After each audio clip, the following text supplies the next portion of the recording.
Hey everybody, Roger Levin here with your Specialty Practice Pearl of the Week. I love when I get a recent question. I love questions. I believe that your success in life is directly proportional to the questions that you ask. So I love questions, and the question I got the other day from a specialist was, how do I go about understanding and hiring a PRC? Professional Relations Coordinator.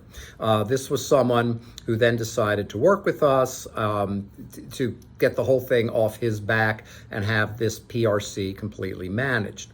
So what I'm about to, none of that solicitation. I don't do that. I'm just giving you the context, and I'm about to share with you my answer. So if you have a PRC or you don't, benchmark against what I'm going to tell you.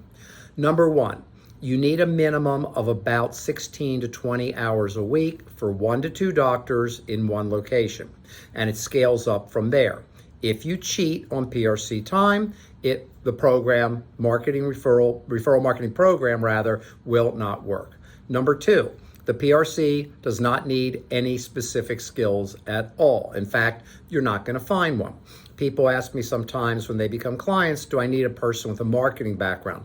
Absolutely not. In fact, that can be detrimental because the marketing background anyone has is not about referrals. It's a different type of marketing background. It could be branding, advertising, print media, online, social media, but it's not going to be referral marketing. They don't teach referral marketing in business schools. There's not a single textbook written on the subject, or I promise you, I would have read it 10 times already.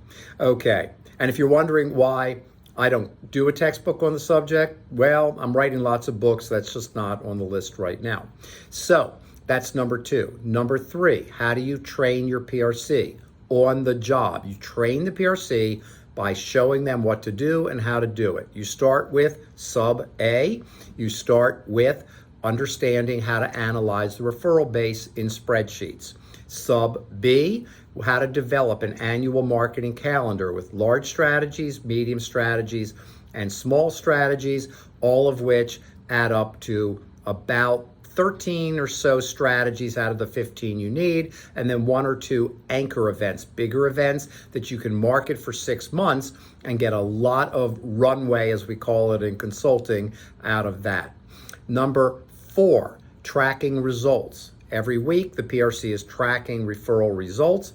A scientific referral marketing program takes several months to kick in. It's not overnight. It's not some gimmick. The gimmicks don't last. The clever stuff doesn't work. It might work for a month, but it's not going to work for a year or 2 or 3. So you track results. You're looking for steady progress. It goes like this.